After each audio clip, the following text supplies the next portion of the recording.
خزانة العلم من كانت تثقله يمشي بها خاليا مقدار أثقالي. السلام عليكم ورحمة الله وبركاته. بسم الله والحمد لله والصلاة والسلام على رسول الله وعلى آله وصحبه أجمعين.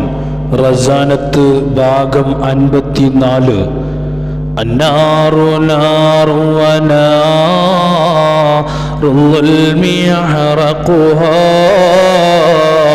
فلا تكن أبدا للظلم معترضا فتلك تحرق إذ ما كنت تدنو ذي وإن بعدت مسافات شوت رمضان. അന്നാറു നാറുൻ തീ കരിക്കുന്നതാണ്, വനാറുൽ ളുൽമി അക്രമമെന്ന തീ കരിക്കുന്നതാണ്, അഹ്റഖുഹാ തീയിൽ വെച്ച് ഏറ്റവും കരിക്കുന്നതാണ്. ഫലാ തകുൻ അതിനാൽ നീ ആവരുത്, അബദ ഒരു കാലത്തും, ലിൽളുൽമി അക്രമത്തിലേക്ക് മുഅ്തരിളാ മുന്നിടുന്നവൻ ആകരുത്. ഒരിക്കലും നീ അക്രമത്തിലേക്ക് മുന്നിടുന്നവനാകരുത്. ഫതിൽക തുഹരിഖു ഇദ് മാ കുന്ത തദ്നു വദി വഇൻ ബഅദ മസാഫാത്തിൻ ശവത് റമളാൻ. ഫതിൽക അത് യഥാർത്ഥ തീ, തുഹരിഖു അത് കരിക്കുന്നതാണ്, ഇത് മാ കുന്ത നീ ആകുന്ന അവസരം, തദ്നു അടുക്കുന്നവൻ, വദീ ഇത് അക്രമമെന്ന തീ അടുക്കുന്നവൻ, വൈൻ ബഅത്ത നീ അകലെയാണെങ്കിലും, മസാഫാത്തിൻ ദൂരങ്ങളിൽ,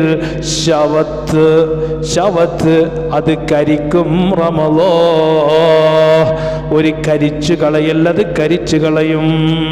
എന്താണ് പറഞ്ഞതിൻ്റെ അർത്ഥം? സഹോദര, നീ ഒരാളെയും ആക്രമിക്കരുത്. കാരണം അക്രമമെന്ന തീയാണ് യഥാർത്ഥ തീയിനേക്കാൾ വേഗത്തിൽ കരിച്ചു കളയുന്നത്. യഥാർത്ഥ തീ അതിനോട് അടുത്ത് നിന്നാൽ മാത്രമേ കരിച്ചു കളയൂ. അക്രമമെന്ന തീ എത്ര അകലെ നിന്നാലും കരിച്ചു കളയും. അടുത്ത കാലത്തും പോയ കാലത്തും ചെയ്ത നല്ല കർമ്മങ്ങളെയെല്ലാം അക്രമമെന്ന തീ കരിച്ചു കളയും. കർമ്മങ്ങളുടെ പ്രതിഫലം നഷ്ടപ്പെടും. നബി സല്ലല്ലാഹു അലൈഹി വസല്ലം തങ്ങൾ പറയുന്നു, ഇത്തഖീ ദഅവത്തൽ മദ്ലൂമി ഫഇന്നഹാ ലൈസ ബൈനഹാ വബൈനല്ലാഹി ഹിജാബ്. ആക്രമിക്കപ്പെട്ടവന്റെ പ്രാർത്ഥന നീ സൂക്ഷിക്കണം. അവന്റെ പ്രാർത്ഥനയുടെയും അല്ലാഹുവിന്റെയും ഇടയിൽ മറയില്ല. അവന്റെ പ്രാർത്ഥന അല്ലാഹു സ്വീകരിക്കും. ഇമാം ബുഖാരി റളിയല്ലാഹു അൻഹു റിപ്പോർട്ട് ചെയ്യുന്ന ഹദീസാണ്. അതുകൊണ്ട് ആരെയും ആക്രമിക്കരുത്. അല്ലാഹു നമുക്ക് ഖൈർ നൽകട്ടെ. ആമീൻ. അസ്സലാമു അലൈക്കും വറഹ്മത്തുള്ളാഹി വബറകാതുഹു.